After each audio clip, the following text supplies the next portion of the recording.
Hey guys, we're back on heart disease today. Heart disease prevention, heart attack prevention, calcium scoring, and all of the technology around that to keep yourself safe. So we're with Mark Felstead from We Love Our Heart, the pioneer group leader to bring together people to eliminate heart attacks in as much as possible. And we've brought along one of those guys, Doug, who has an extraordinary story because he is one of the relatively few super high scorers, especially super high scorers who have not had any major events as such. So it's going to be a fascinating discussion, especially for people who are worried about high calcium scores. So great to see you, Mark, and great to meet you, Doug. Hi, Ivor. Always a pleasure, my Hi, friend. Ivor. Hey, Mark. Hey, Hi, Doug. Doug. And I don't know whether we want to build up the tension here, but I think no, we'll get straight to the current score and give people an idea of the current score and the score over the years, because I think we'll want to get into progression as well, because interesting. Sure. My current score was 3,600.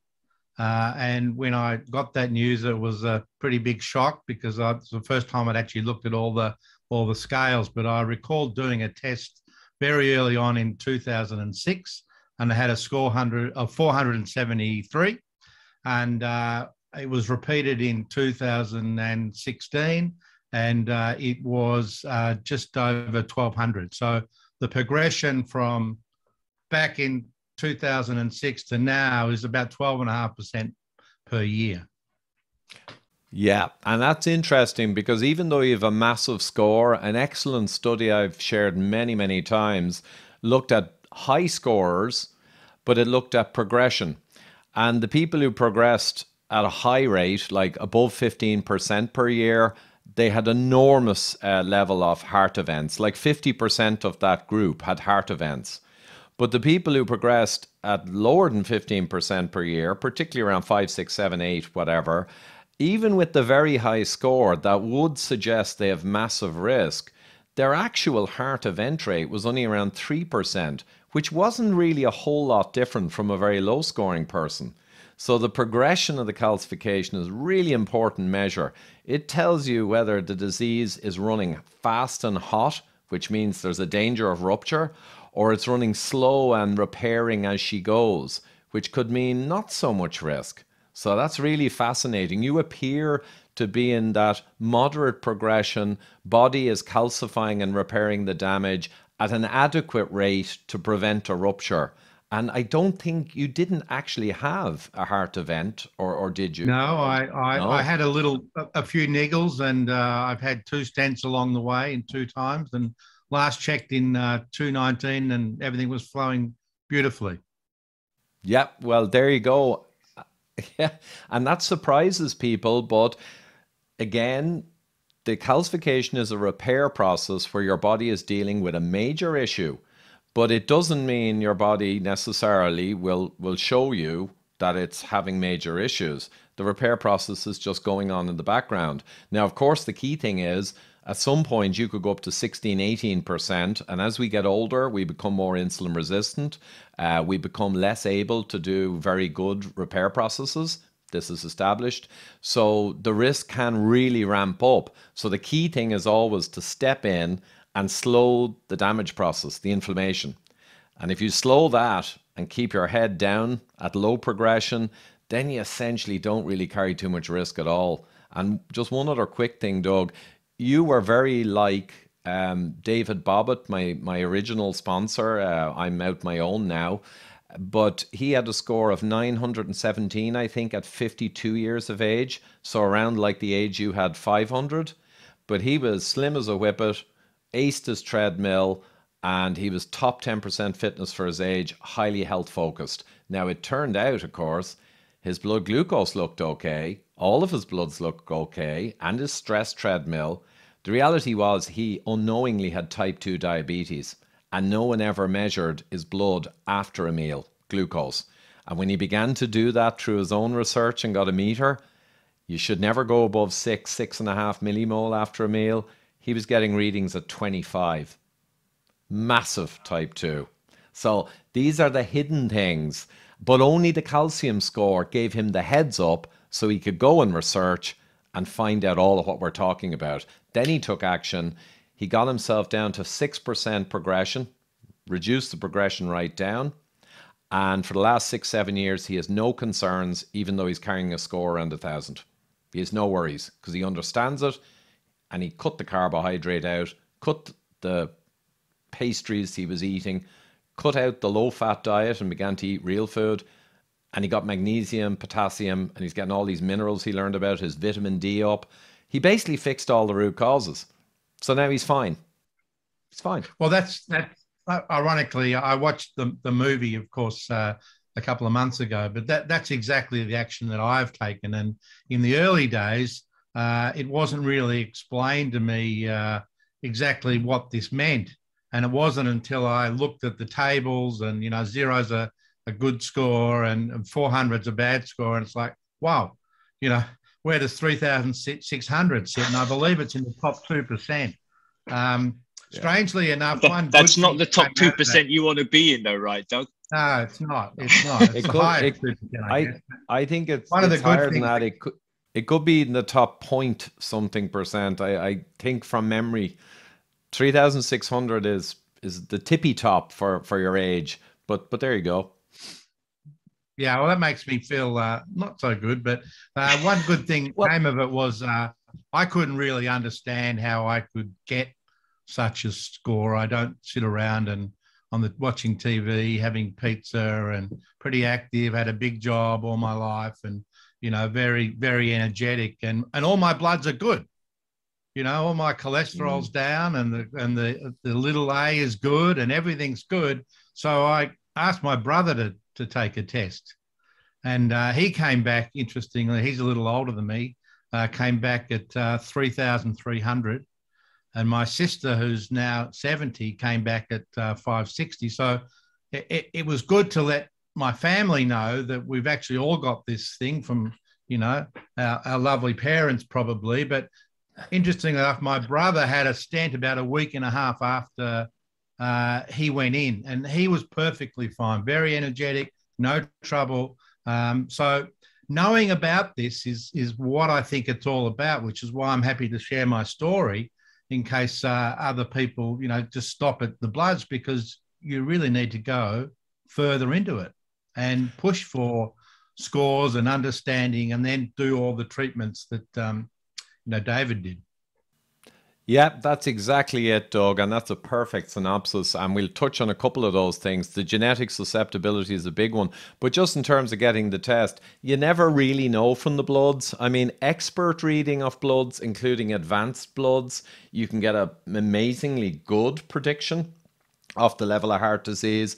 But nothing ever will compare to looking at the actual heart disease directly with the quick 2-minute CT scan.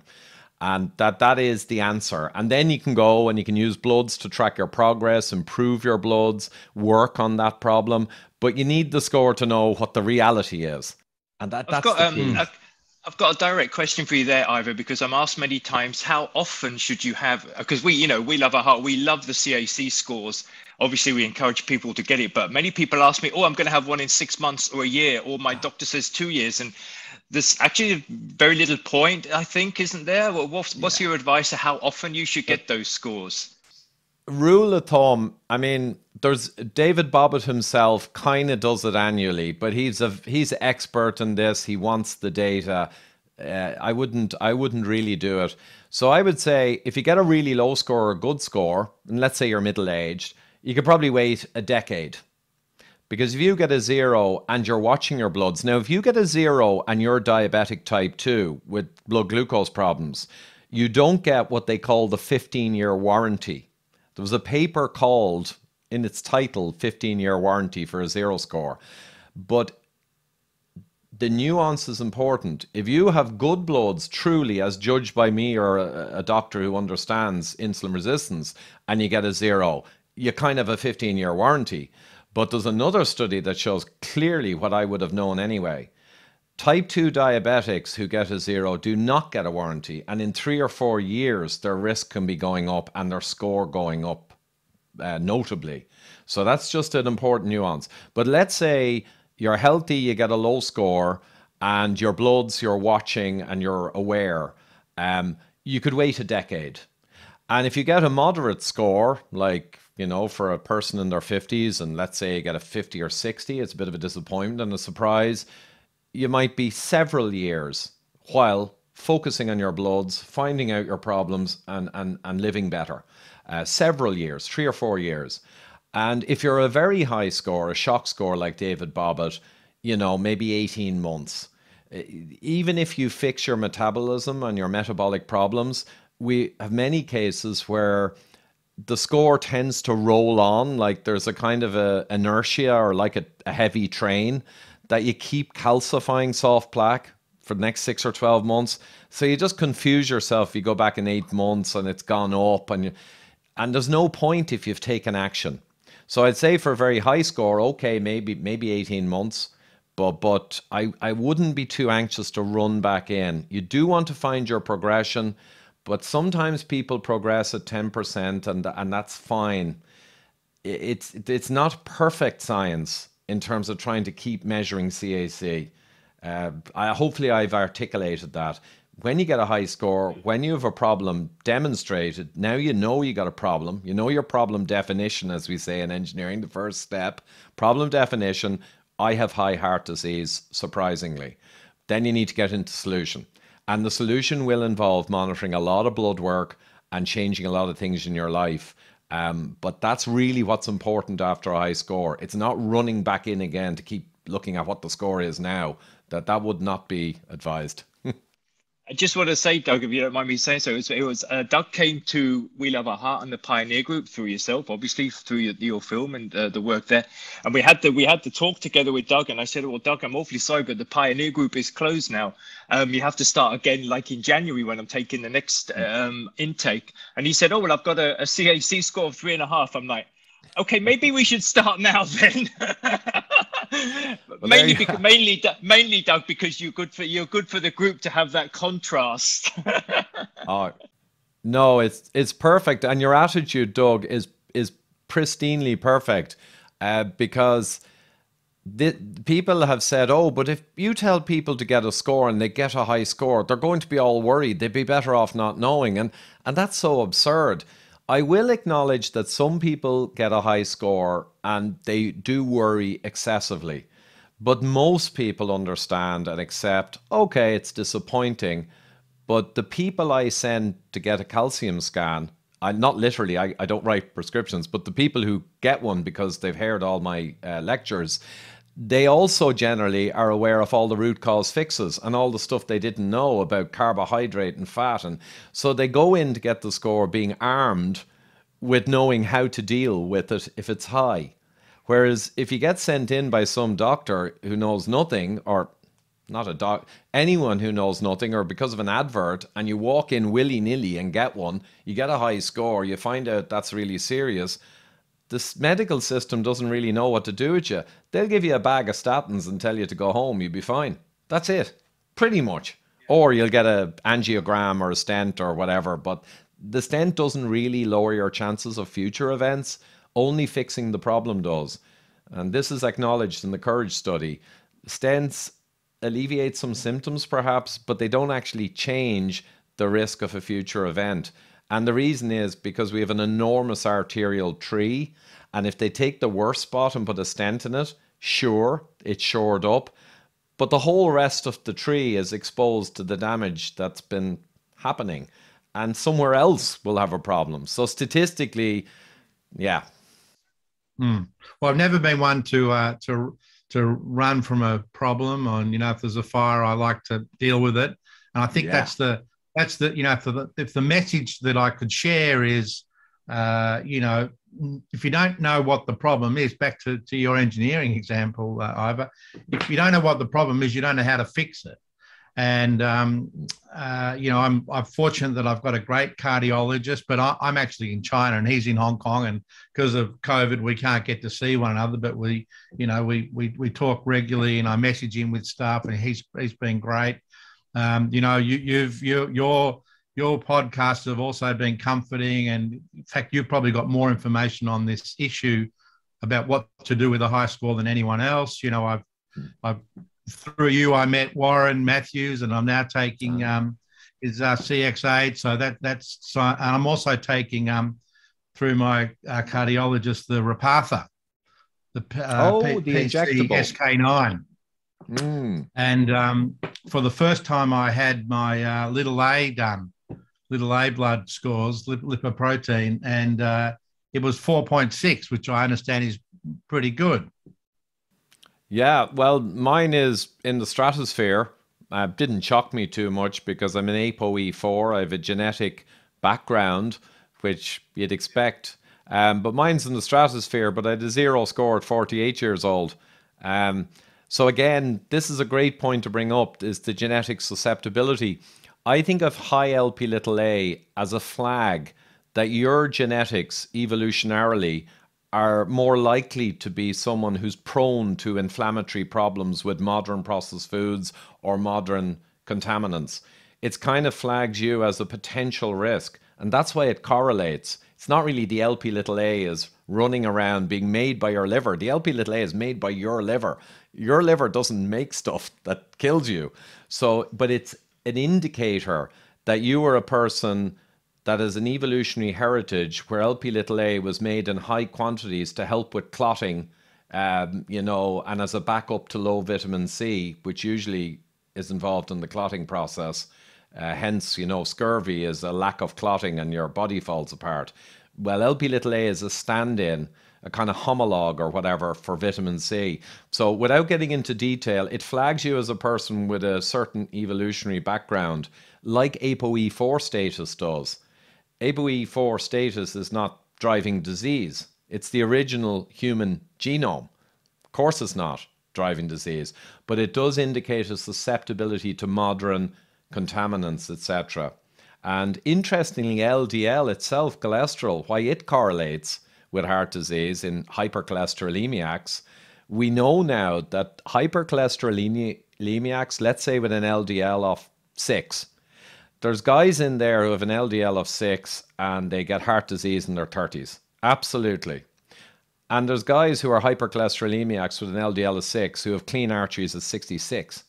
We even have a guy with an LDL over 10 millimoles, right? That should literally have blown up his arteries at the age of 10.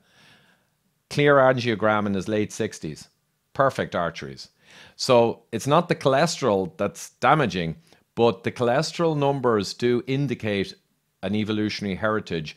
And another thing they do, of course, if your ratios are bad, the cholesterol numbers reflect insulin resistance very faithfully, which is a big driver. So a lot to unpack there, but just a bit. Genetics loads the gun, environment pulls the trigger. Even people with a susceptibility, if they really focus on making their environment perfect, like only eating real food, fasting, getting vitamin D and sun exposure, do everything right, they'll often overcome the genetic sensitivity. And likewise, we got people, it's crazy, who have eaten crap for 30 years, 40 years, and basically get a 0 score. And their genetics is such that it can handle it.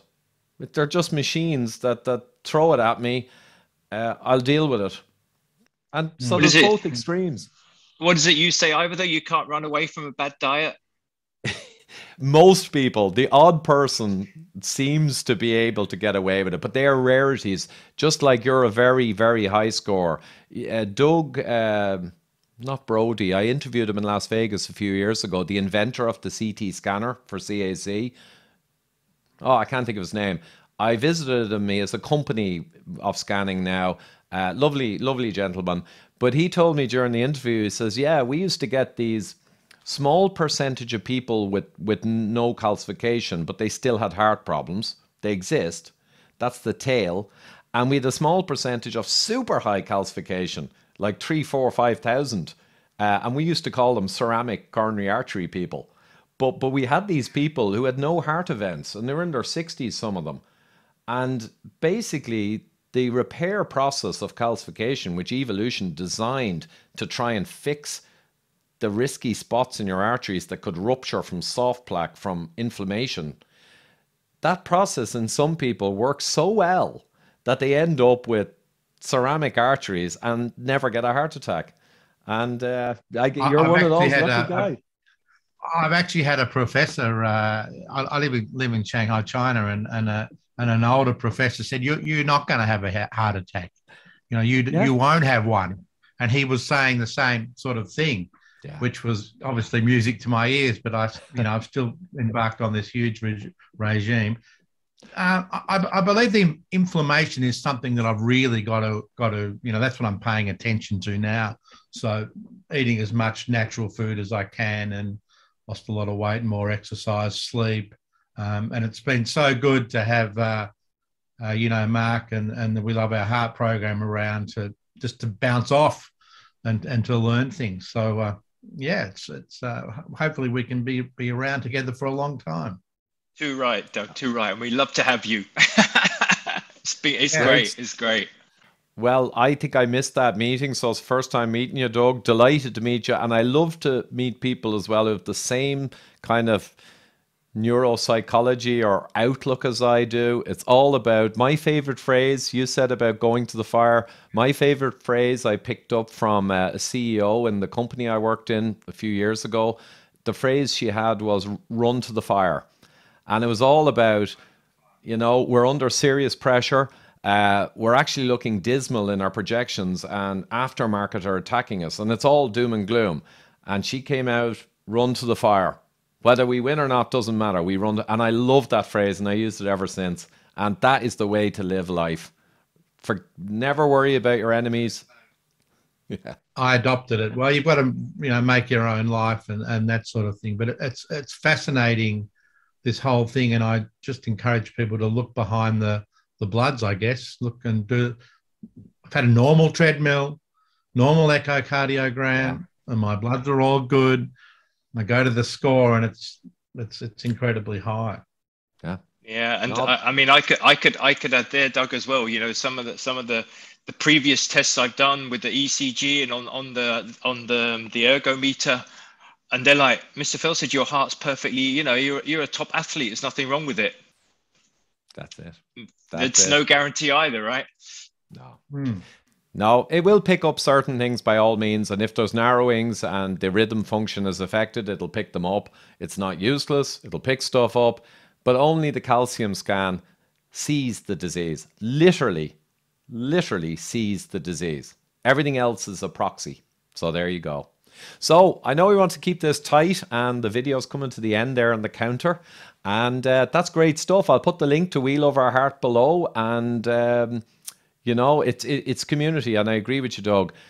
It's all about community and mutual support and sharing data and knowledge. It's not about magic fixes. It never is.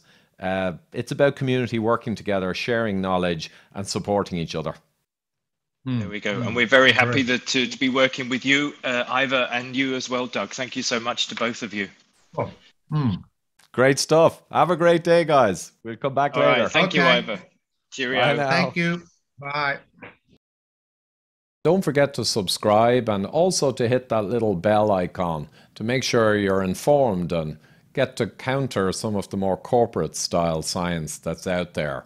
We mentioned We Love Our Heart there, and that's a group that gathers together pioneer groups of people who have major concerns around heart disease or indeed who have suffered cardiac events.